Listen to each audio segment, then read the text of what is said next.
de uma formação mais concreta, mais ampla, para nós e para os nossos estudantes. E isso é um outro campo, é um campo da luta, é um campo da organização da classe, mas a gente está na escola, nesse momento, e a abordagem crítica superadora nos apresenta alguns horizontes possíveis para trabalhar logo assim que a gente se forma. Ciente dos limites que esse documento e tudo que envolve ele possui nos cursos de licenciatura em Educação Física. Isso está claro, né? Então, eu particularmente fui conhecer o coletivo de autores numa especialização em Educação Física. Conhecer, de fato, né? Eu já conhecia, né? Já havia tocado nele, inclusive, mas conhecer, fazer leitura, aprofundar numa especialização em Educação Física Escolar. Samuel, por favor.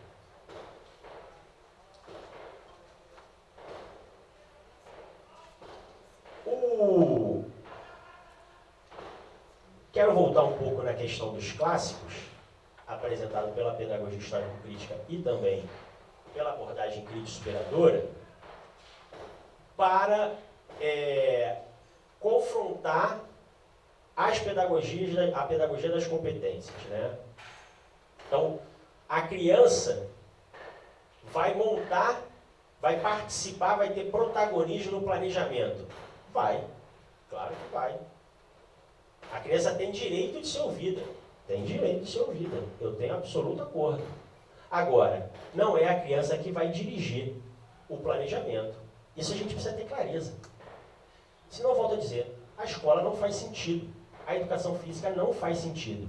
Quem vai dirigir a aula é a autoridade daquele espaço, que é o professor. Isso não significa que eu não vá abrir espaço para ouvir a criança, inclusive nos desejos delas.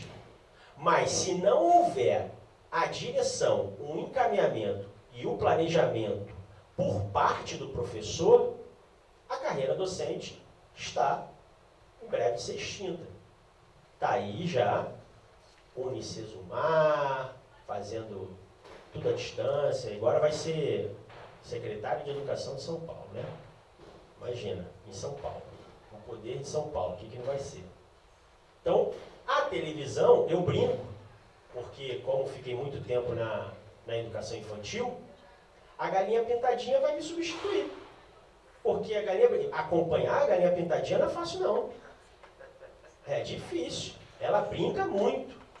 Então, qual é a dificuldade dentro do que se propõe a partir da construção, da proposta, né, das competências, em que as crianças que vão conduzir o processo, vão ser protagonistas, claro que vão ser protagonistas, mas não vão ser donas do processo, não podem.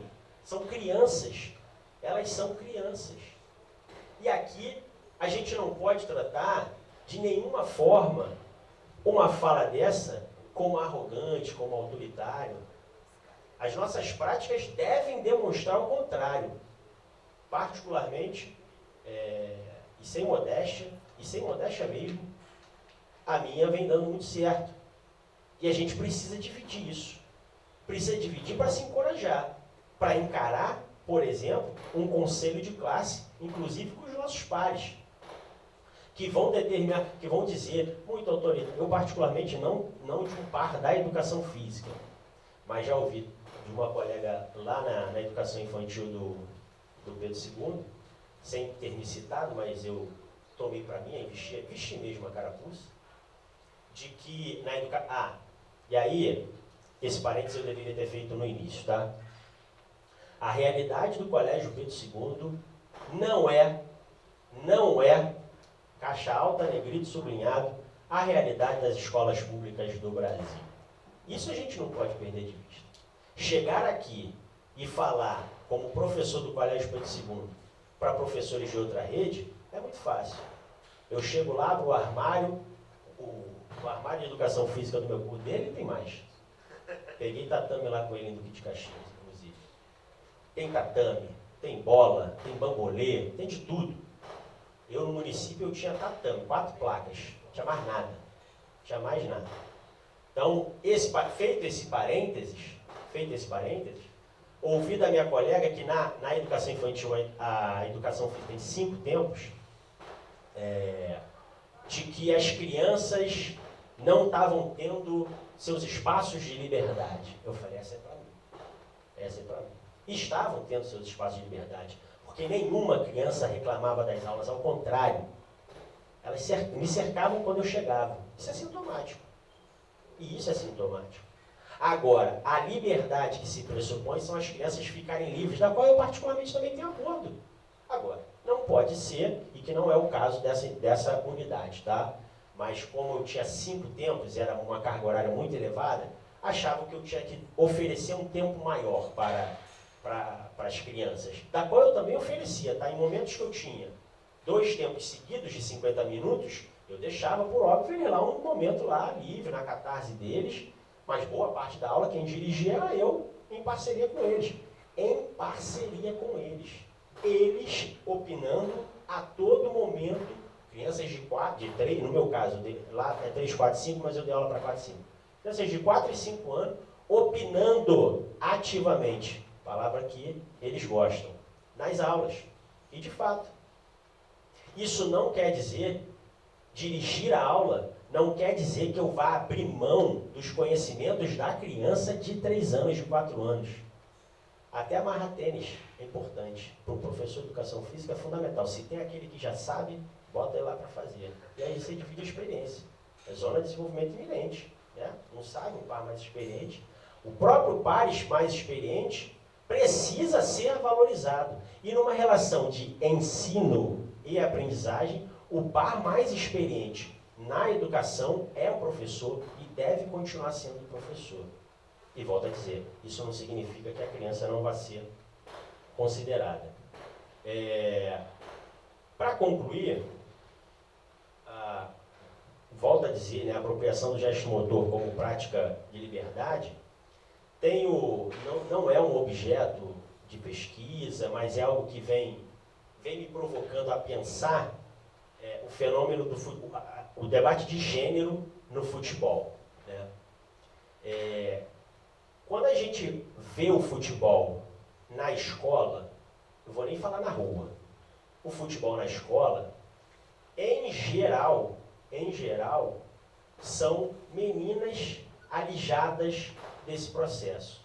Mas se a gente olhar com mais profundidade, a gente vai ver meninos também que não se adequam àquela performance, que não se adequam àquela cultura, que também estão fora.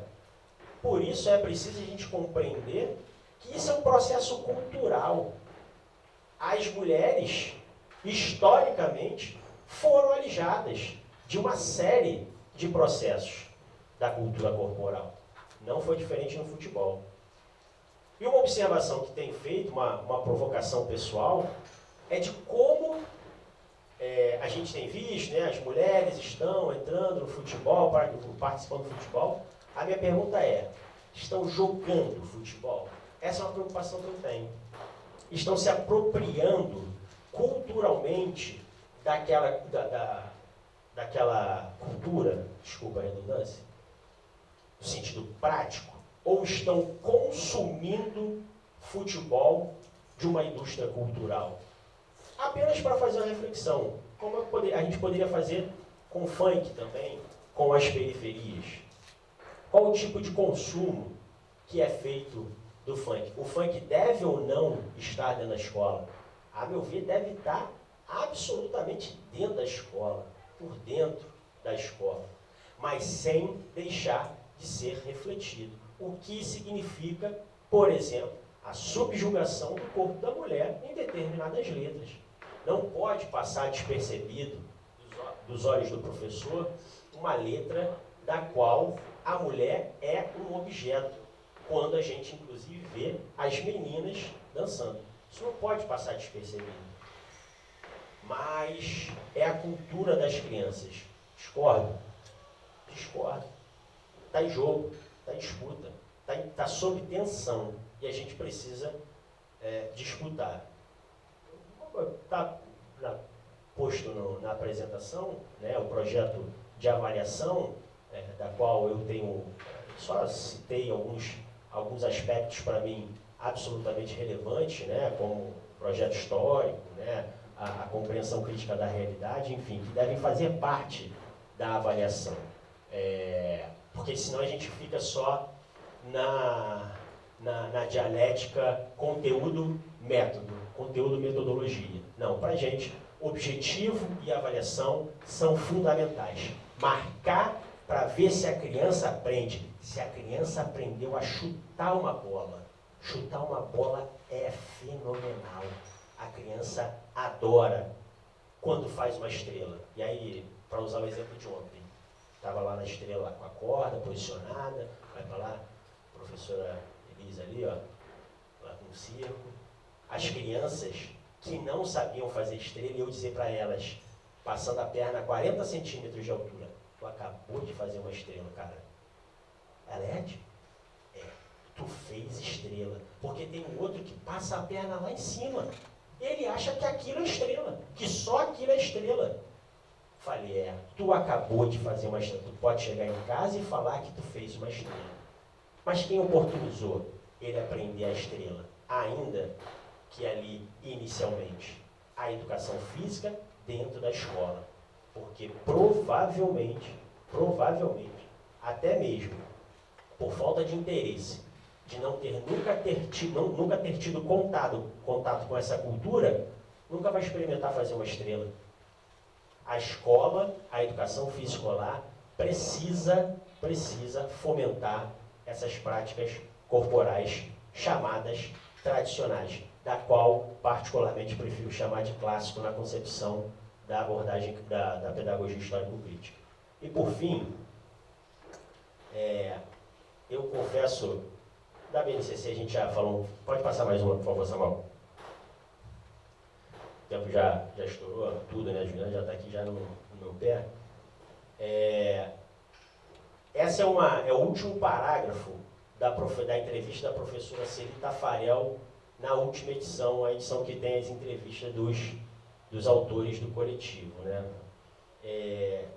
Que eu tenho levado para mim, eu tenho carregado para mim, porque o nosso horizonte, porque para grande parte da classe trabalhadora a barbárie já está na porta há muito tempo.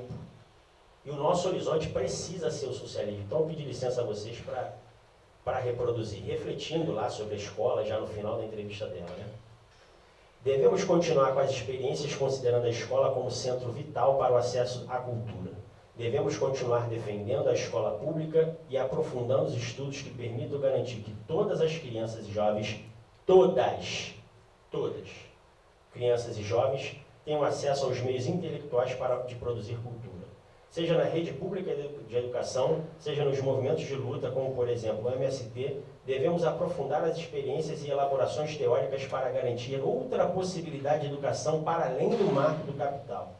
Estou me dispondo a continuar na linha apontada pelo coletivo e não abro mão do projeto histórico ali defendido. O socialismo. É esse o nosso horizonte. Esse deve ser o nosso horizonte a cada dia, certo de que sozinhos a gente terá dificuldade, ou melhor, não chegará. Mas certo que aqui, com companheiros e companheiras, dialogando, junto, somando as nossas energias, a gente vai conseguir construir uma escola melhor e conseguir construir também um mundo melhor. Muito obrigado. Valeu.